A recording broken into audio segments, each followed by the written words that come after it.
이 시간 우리 행복한 교회 주신 말씀 보겠습니다.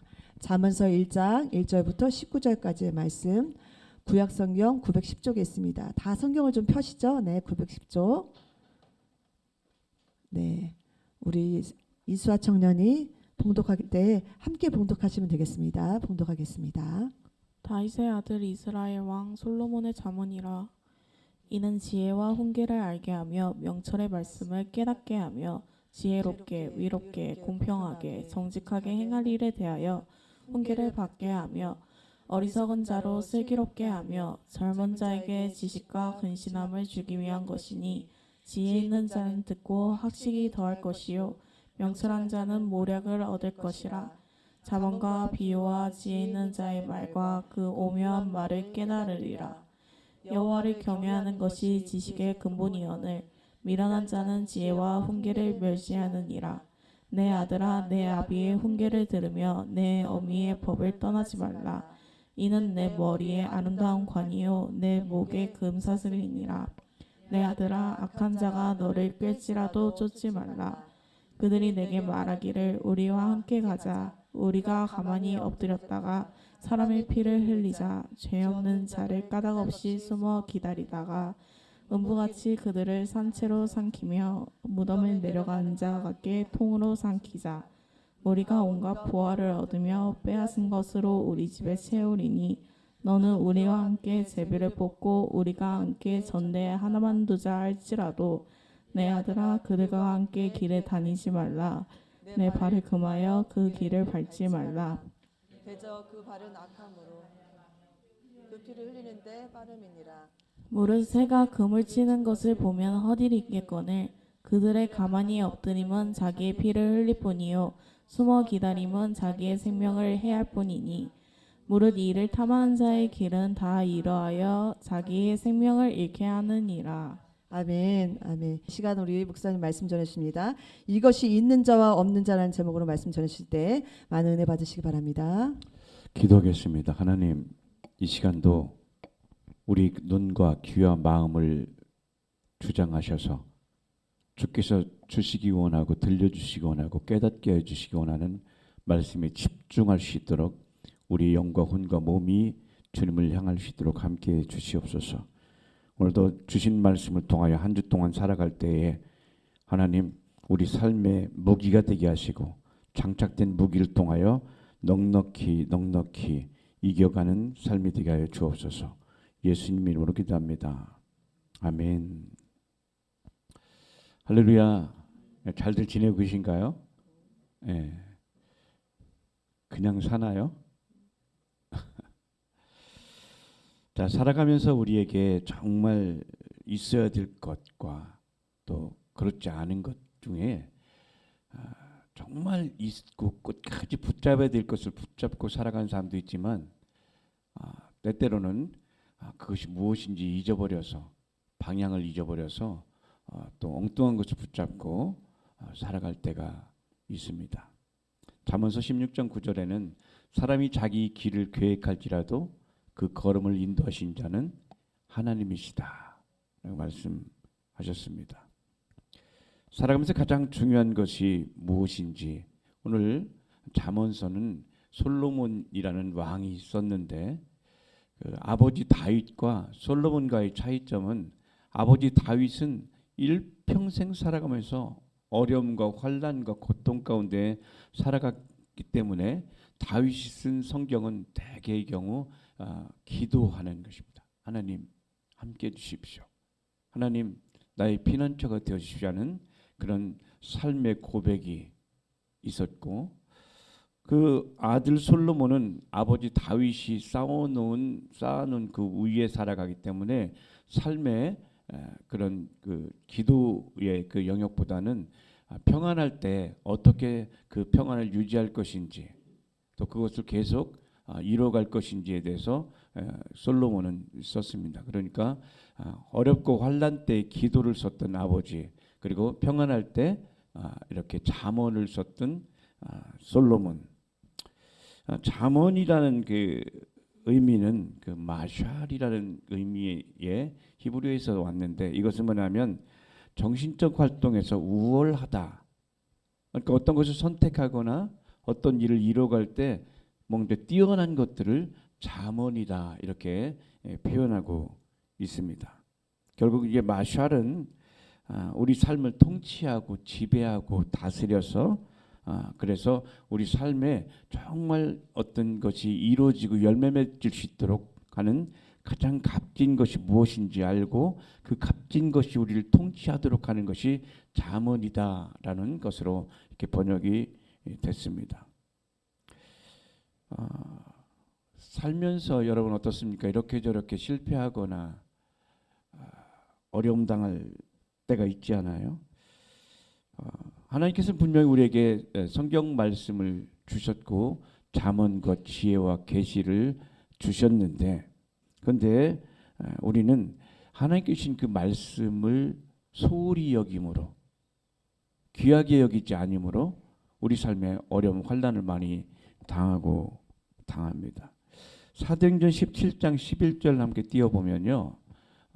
그 하나님께서 주신 말씀을 정말 신중하게 그리고 아주 주의 깊게 살아갈 때 하나님께서 주시는 이미 주신 것들을 이길 수 있게 하시는데 사도행전 17장 11절입니다. 베레아 사람은 데살로니가에 있는 사람보다 더 신사적이어서 간절한 마음으로 말씀을 받고 이것이 그러한가 하여 날마다 상경을 상고함으로. 여러분 하나님께서 말씀 주셨는데 이 주신 말씀을 정말 그런지 안 그런지 자세히 살펴보라는 것입니다. 우리는 그런 감정에 이끌려서 느낌에 이끌려서 어떤 것을 선택하는 경우가 너무 많은데 하나님은 너에게 말씀을 주었으니 그 말씀이 과연 그러한지 안 그러한지를 자세하게 전후 좌우 잘 살펴보고 난 뒤에 이 발걸음을 떼라고 말씀하고 있습니다. 근데 우리 대부분 경우는 이렇게 자세히 살펴보기보다는 느낌과 감과 기분에 의해서 우리가 선택하고 그러다가 이렇게 실패하는 경우가 많이 있습니다. 한 주 동안 또 우리 귀한 성도님들과 함께 나눌 말씀을 위해서 기도하는 가운데 이렇게 잠언서 이 잠언서를 가지고 말씀을 전하는 것이 처음인 것 같은데요. 자, 우리 삶에 이런저런 어려움과 환난이 오게 되는 것은 잠언서 26장 2절에는 이렇게 우리에게 말씀을 하고 있습니다. 잠언서 26장 2절입니다. 까닭 없는 저주는 저기 수아가 읽어주세요. 까닭 없는 저주는 참새에 떠도는 것과 제비에 날아가는 것 같이 이르지 아니하느니라. 네, 저주가 갑자기 오지 않고 이유가 있다는 거예요. 이유가 있다는 거예요. 오늘날 많은 거짓 뉴스도 많이 있지만 참된 뉴스도 있습니다. 오늘 여러분 펴는 잠언서 1장 20절 21절 함께 읽어봅시다. 시작. 지혜가 길거리에서 부르며 광장에서 소리를 높이며 환호하는 길 머리에서 소리를 지르며 성문 어귀와 성중에서 그 소리를 발하여 가로되. 예, 지혜가 살아가면서 필요한 지혜. 그러니까 우리가 이제 지식이 있고 지혜가 있는데 지식은 거기에 대한 어떤 이론이라면 지혜는 그 지식을 실제 삶에 적용하는 것이 지혜입니다. 근데 지혜가 길거리에서 부르며 이게 흔하게 널려 있어서 우리가 접할 수 있고 받을 수 있다는 것입니다. 광장에서 소리를 높이며 그죠? 사람이 많은 곳에서 지혜가 들려지고 혼하는 길거리에서 소리를 지르며 성문어기와 성중에서 그 소리를 발하는데 이렇게 우리는 귀만 기울이면 마음만 기울이면 그것을 얼마든지 들을 수 있는데 근데 거기에서 이제 22절에 이렇게 말씀하죠. 22절 시작. 너희 어리석은 자들은 어리석음을 좋아하며 거만한 자들은 거만을 기뻐하며 미련한 자들은 지식을 미워하니 어느 때까지 하겠느냐. 여기 보니까 그런 소리가 들려지는데 어리석은 사람들은 어리석음을 좋아하고 거만한 자들은 거만을 기뻐하고 미련한 자들은 지식을 미워한다. 우리 선택이 그렇다는 거죠. 근데 여러분 스스로 생각할 때 여러분 어리석다고 생각하시나요? 거만한 자인가요?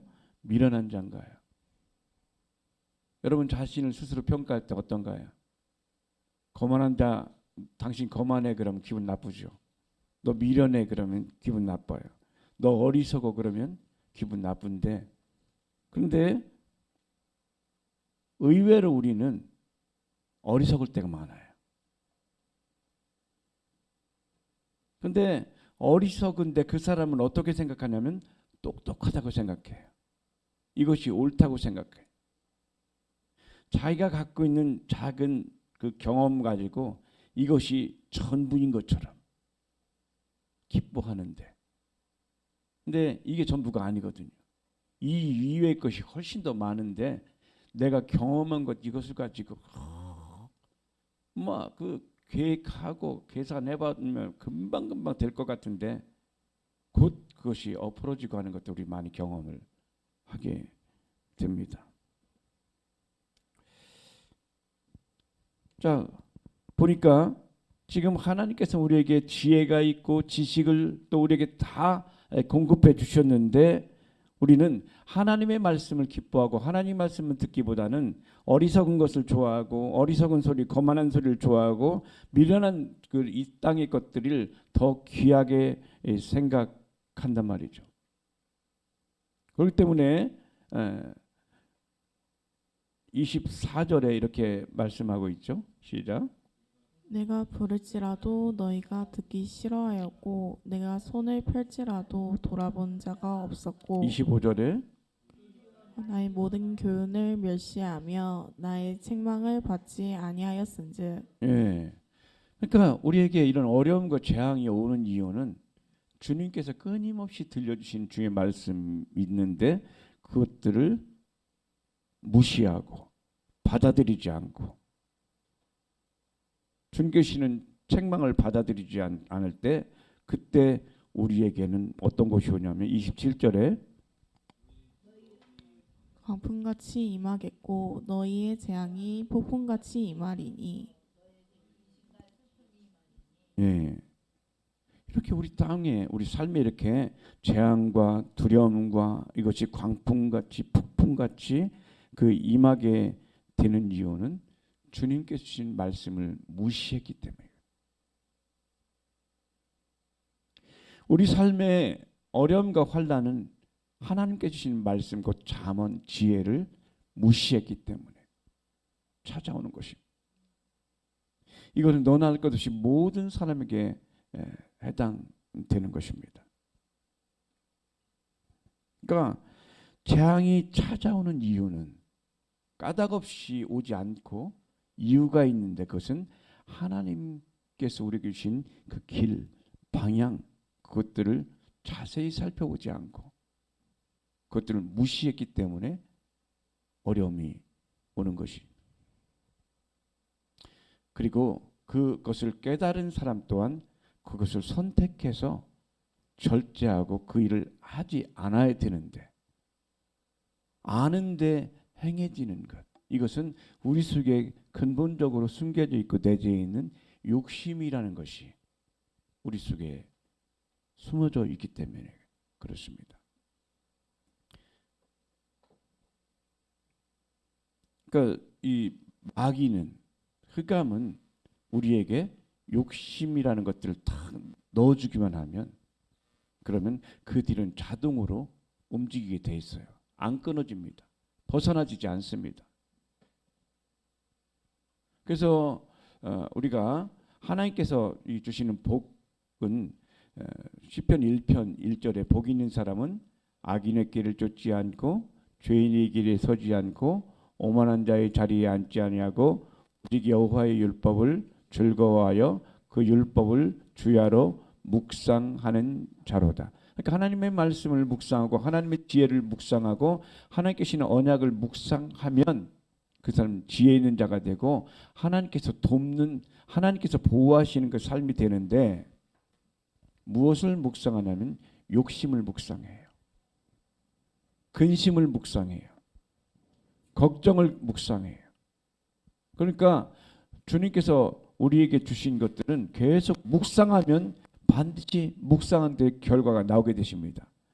그러니까 하나님께 주시는 주의 여호와의 말씀을 주야로 묵상하는 자에게 저는 시냇가에 남은 심은 나무가 시절을 쫓아 열매 맺고 마르지 아니함 같으니 결국 계속 하나님께 그 뿌리를 두고 하늘에 뿌리를 두고 약속의 뿌리를 두고 말씀의 뿌리를 두고 계속 그것을 묵상하게 되면 거기서부터 흘러나온 생명이 우리에게 실제가 되는데 그런데 엉뚱한 것 나의 부족함 뭐 이것을 묵상하면서 주를 향해 가게 되면 좋지만 계속 그걸 통해서 완전히 나락에 떨어져서 도무지 할 수 없는 부정적인 사람으로 바뀌어진다면 그러면 다시 헤어날 수가 없는 것입니다.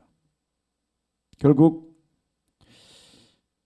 악한 것은 마귀는 우리에게 계속 예수님께서 몸짓고 피 흘려 죽으심으로 우리는 의인이 됐죠. 우리는 의인입니다. 그런데 그렇기 때문에 의인으로서 살면 의의 의식을 갖고 살아가야 되는데 계속해서 마귀는 의의 의식을 갖고 살아가지 못하도록 다른 것으로 우리를 이끌어 간다는 거죠. 창세기 3장에 보면 그 마귀의 속임은 지금도 동일한데 들짐승 중에 뱀이 가장 간교하더라. 그 뱀이 어떻게 하냐면 하나님이 참으로 동산에 있는 모든 나무의 실과를 먹지 말라 하시더냐. 자, 지금 마귀가 우리에게 주는 그 말은 하나님께서 모든 것을 먹지 말라 하시더냐 하므로 그 질문이 이 아담과 하와의 눈이 어디에 꽂히게 되냐면 하나님께서 허락하지 않은 영역에 눈이 꽂히게 되고 마음이 그것을 향하게 가게 합니다. 우리 살면서 우리에게 필요한 물질과 우리 재물과 또 사람과의 관계와 또 이런저런 것을 보면 내가 있어야 될 것이 공급되지 않은 것 같은 그런 아픔들이 있습니다. 뱀이 와서 그걸 건드는 거예요. 지금도. 정말 너 다 주셨니?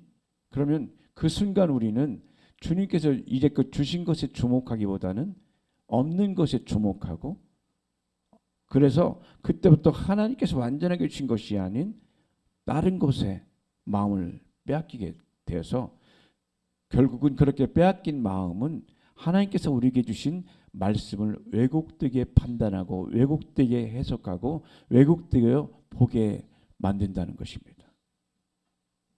하나님은 다 주신 분이시고 다 완성해서 우리에게 넘겨주셨는데 근데 이것을 계속해서 지키고 행해 나가야 되는 것은 우리들입니다. 마태복음 16장에 보면 하나님께서 베드로가 사람들이 나를 누구로 하느냐 물었을 때 베드로는 주는 그리스도시요 살아계신 하나님의 아들입니다 라고 고백을 했습니다. 그때 예수님께서 말씀하시기를 이것을 알게 한 이는 하늘에 계신 나의 아버지 하나님이시라. 네가 그렇게 하나님께서 열어주시고 계시해 주신 그 말씀을 통하여 내가 정말 올바른 진리를 고백했으니 올바른 진리의 고백 후에 내가 음부의 권세가 해하지 못하도록 너와 함께할 것이다. 너와 함께할 것이다. 그리고 이 고백 후에 내가 에클레시아를 세우리라. 에클레시아를 세우리라. 여러분 우리말에 에클레시아를 교회로 이렇게 번역을 해서 교회하면 그냥 건물이 있는 지붕 아래에 있는 모임 이 정도로 생각하지만 원래 주님께서 말씀하신 에클레시아는 당시에 그 로마의 지배를 받고 있던 이스라엘에는 누구나 에클레시아면 어떤 의미인지를 알고 있는 내용이었습니다. 지금으로부터 2000년 전에 에클레시아는 어떤 내용이냐면 로마의 황제가 그 분봉왕 헤롯이라든지 자기가 이제 로마가 정복한 곳을 다스릴 때마다 거기에 지도자 우리 말하면 도지사들을 세우는 그곳마다 다 뭘 하냐면 도지사로 세워지면 이 대통령이 뭘 공급해 주냐면 먹을 것, 입을 것, 살 것, 군사, 재정, 뭐 군사 모든 것들을 다 공급해 주는 그것이 에클레시아입니다. 하나님께서 오늘날 우리 성도들을 너희가 주는 그리스도시요 살아계신 하나님의 아들이라고 고백한 너희에게 너희는 에클레시아다. 내가 너에게 공급할 것이다. 내가 너희를 채울 것이다. 그러니까 이제는 우리가 에클레시아가 돼. 그래서 우리가 지금 우리가 믿음 에클레시아 뭐 여러분 우리 교회 안에 교회 성도 안에 성도 계속 말씀하신 이유는 계속해서 여러분의 인식과 여러분의 의식이 하나님께서 공급해 주시는 그 의식으로 바뀌어질 때까지 그리고 그것이 계속해서 될 수 있도록 여러분이 그것을 계속 살펴봐야 됩니다. 자꾸만 내가 하나님께서 공급해 주시면서 떠나게 되는 것이 무엇인지 그것은 뭐냐면 조급함과 가난한 마음과 상처. 뭐 저도 뭐 있습니다. 우리 모두에게는 그런 것이 있습니다. 아담 하와 이후에 우리 모두에게는 필요하지만 공급받지 못하는 것 같은 것이 있습니다. 주님께서는 그 모든 것을 공급해 주신다고 말씀하실 때 사도 바울도 그렇게 고백하죠. 주님께서 우리의 모든 필요를 넘치게 공급해 주신다. 그래서 사도 바울은 그래요. 내게 능력 주신 자에서 나는 모든 것을 할 수 있다고 고백하는 것은 그가 없을 때도 공급받고 있을 때도 풍족해도 그것 때문에 자기가 이 모든 것의 원인이 하나님으로부터 공급되는 것을 알기 때문에 그리고 알고 고백하며 선포했을 때 그대로 되어지는 것들을 실제 삶 속에 경험하고 체험하게 됐던 것입니다. 자, 그런데도 불구하고 우리는 이렇게 진리가 있고 약속이 있고 언약이 있는데도 불구하고 여전히 오늘도 속고 있습니다. 왜 속냐면 아직 어린아이같이 장성하지 못했기 때문에 그렇습니다. 어떤 영역은 장성한 영역도 있지만 어떤 영역은 또 장성치 못한 영역들이 있습니다. 건강에 대한 영역이 장성한 사람이 있는가 하면 재물에 대해서 연약한 자가 있을 수 있고 재물에 대해서 장성한 자가 있는가 하면 건강에 강건한 자가 있고 학문에 대해서 장성한 자가 있나면 그렇지 않은 자가 있을 수 있습니다. 그렇기 때문에 우리는 서로 연약함을 돕고 세워가고 돕는 자가 우리 서로가 되어야 되는 것입니다. 그러기 위해서 우리는 항상 마음을 이렇게 쭉 열어야 됩니다. 그런데요, 욕심이 잉태한 즉 죄를 낳고 죄가 장성한 즉 사망을 낳을 때의 필요성은 필요 충분 조건은 뭐냐면 실제 나보다 더 잘 아는 사람의 이야기를 무시합니다. 멸시합니다.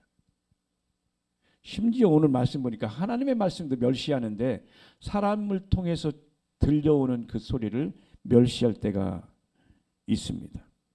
결국은 이렇게 정말 귀한 소리이고 소중한 소리인데 들려지지 않는 것은 우리 귀가 가리었기 때문에 그렇습니다.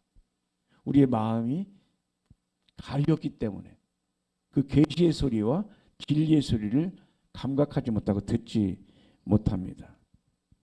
자, 이사야 59장 2절 보니까 이렇게 우리가 듣지 못하게 되는 죄악이 우리를 주장하게 된 이유를 이사야 59장 2절에는 이렇게 말씀하고 있습니다. 이사야 59장 2절 오직 너희 죄악이 너희 하나님 사이를 그러니까 하나님과 우리 사이에 죄악 때문에 사이가 갈라졌다는 것이죠. 그리고 너희 죄가 그 얼굴이 누구 얼굴이에요? 그 얼굴이 누구 얼굴이에요? 하나님의 얼굴이에요. 하나님의 얼굴은 뭐냐면 우리를 돕는 얼굴인데 그 얼굴이 죄 때문에 하나님의 얼굴을 못 보는 거예요. 그래서 너희를 듣지 너희가 고백하고 너희가 필요를 하고 할 때 하나님께서 들을 수 없는 것은 너희가 죄 가운데 있기 때문이다. 결국 하나님께 주신 그 법에서 하나님께 주신 그 위치에서 벗어나서 어둠 가운데 있기 때문입니다. 저는 지난 수요일 날도 말씀드렸지만 하나님께서 아담과 하와를 부르시고 함께 거니셨어요. 그런데 아담과 하와가 뱀의 말을 듣고 난 뒤에 이 나무 밑에 숨게 됐어요. 그때 주님께서 물으시죠.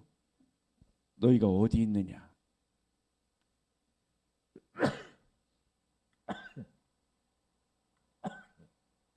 너가 어디 있느냐? 오늘도 동일하게 주님께 우리에게 물으세요. 너희 마음 상태가 어디 있느냐? 내가 너에게 주신 말씀과 내가 너에게 준 언약과 너와의 관계는 어떻게 되어 있느냐? 내가 너희의 살아갈 방편과 갈 방향을 알려줬는데 너희는 지금 어떤 것을 취하고 어떤 것을 선택하고 어떤 길을 걸어가고 있느냐 물으세요. 재밌는 게요. 우리는 어려움이 오고 환난이 오면 이렇게 묻습니다. 하나님 지금 어디 계세요? 주님께서 물으십니다. 너희는 어디 있느냐? 여러분 지금 어디 계십니까? 이 아담과 하와가 하나님을 피할 때 어떻게 피하냐면 그의 얼굴을 피했다. 오늘 이사야서 여기 나온 것처럼 그의 얼굴을 가리어서, 얼굴이라는 파님은 얼굴이라는 뜻도 있고 임재라는 뜻도 있습니다. 그러니까 지금 아담과 하와는 하나님의 얼굴을 피했다. 하나님의 임재를 피했다. 동일하게 우리는 하나님의 얼굴을 피해서 나무 밑에 어둠 가운데 숨어 있으면서 빛을 구하면 빛은 오지 않습니다. 우리는 지금 하나님의 얼굴을 구하려면 빛으로 나와야 됩니다. 빛으로 나와야 됩니다. 어둠에 있으면 빛은 비춰지지 않습니다. 빛으로 나와라. 주님께서 말씀하신 빛으로 나오는 것, 말씀으로 나오는 것, 생명으로 나오는 것, 이것이 하나님께 주시는 저주에서 벗어나고 새롭게 길이 열려지시는 유일한 길입니다. 왜냐하면 하나님은 죄와 함께할 수 없는 분입니다. 자, 그래서 이제 결국은 우리는 하나님의 임재를 피하든지 하나님의 임재 안으로 들어오든지 둘 중에 하나를 선택해야 됩니다. 그리고 그 선택의 결국은 하나님께서 선택한 것에 대한 열매를 주실 것입니다. 네, 신명기 30장 19절 말씀 함께 읽어주세요. 신명기 30장 19절입니다. 시작. 내가 오는 날 천지를 불러서 너희에게 증거를 삼노라. 내가 생명과 사망과 복과 저주를 내 앞에 두었은즉 너와 내 자손이 살기 위하여 생명을 택하고. 네, 살려면 뭘 택하라? 생명을 택하라. 우리 사망을 택하는 도 있다는 거죠. 저주를 택할 수도 있다는 거죠. 누가 선택하는 겁니까? 내가 선택해야 됩니다. 마태복음 16장 19절에도 하나님께서 이렇게 선택하는 자의 중요성을 말씀하고 있습니다. 마태복음 16장 19절 시작. 내가 천국 열쇠를 내게 주리니 내가 땅에서 무엇이든지 매면 하늘에서도 매일 것이요 내가 땅에서 무엇이든지 풀면 하늘에서도 풀리리라 하시고. 아멘. 여기 잘 보세요. 천국 열쇠를 우리에게 주셨어, 그죠? 땅에서 누가 매요? 내가 매면 하늘에서도 내가 땅에서 무엇인지 풀면, 그러면 어때요? 매고 푸는 걸 누가 해야 돼요? 내가 해야 되는. 근데 사람들이 이걸 반대로 해서 하늘이 풀어주세요. 근데 주님께서 말씀해요. 네가 땅에서 매면 하늘에서 매이고 땅에서 풀면 하늘에서 풀리리라. 영접하는 자, 곧 그 이름을 믿는 자들에게는 하나님의 자녀가 되는 권세를 주셨으며 그 선택하시는 권세, 엑스시아는 선택하시는 거예요.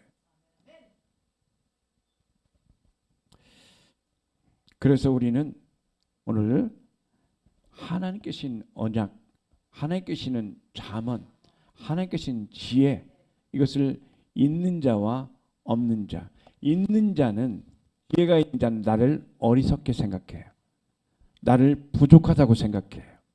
그래서 하나님께서 주어주신 말씀을 잘 흡수해서 먹습니다. 그리고 그것을 취해서 그대로 행하게 되는데, 그렇지 않은 자는, 어리석은 자는 계속 내 고집, 내 경험, 내 느낌, 이것을 여전히 주장해서 계속해서 안 되는 길로 가게 됩니다. 우리가 살다 보면 실수할 수 있습니다. 근데 실수했을 때 중요한 것은 빨리 그 자리에서 돌이키는 것이 중요하지, 그것을 바꾸려고 이렇게 저렇게 노력하고 애써도 바뀌어지지 않습니다. 음식하다 보면 맛이 안 날 때 있으면 그걸 고쳐보려고 이거저거 넣으면 안 됩니다. 버려야 돼요. 그걸 새로 해야 됩니다. 상한 음식 가지고 바꿀 수 없습니다. 맛 없는 것을 다른 것을 더 넣는다고 해서 바뀌어지지 않습니다. 재료가 다시 시작해야 돼요. 옛날 저희 어머님이 음식을 만드시다가 막 좋은 걸로 하시다가 마음에 안 들면 다 버리세요. 그 아까운 걸 버린다고 하셨는데, 생각했는데 보니까 그 버린 것은 더 이상 안 되는 거예요. 처음부터 잘해야 되는 거예요.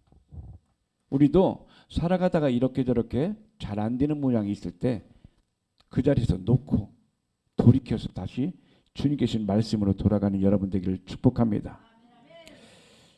주님께 주신 지혜가 있는 자는 나의 부족함을 인정합니다. 주님께 주신 지혜가 없는 자는 여전히 내 고집을 의지합니다. 내가 없음을 인정하고, 그래서 주님께서는 야고보서에 말씀하시죠. 너에게 지혜가 없느냐? 부족하냐? 후히 주고 넘치게 주시는 하나님께 구하라. 그러면 주시리라. 여러분, 지혜가 부족하다고 느껴지십니까? 구하십시오. 여기 에스크는 뭐냐면 요구하라는 뜻이에요. 요구. 하나님, 이거 부족하네, 주세요. 그럼 주님께서 여기 있다 주시는 것이요. 자, 오늘 함께 이 주신 말씀을 통해서 한 주 동안도 이기고 승리한 여러분 되기를 축복합니다.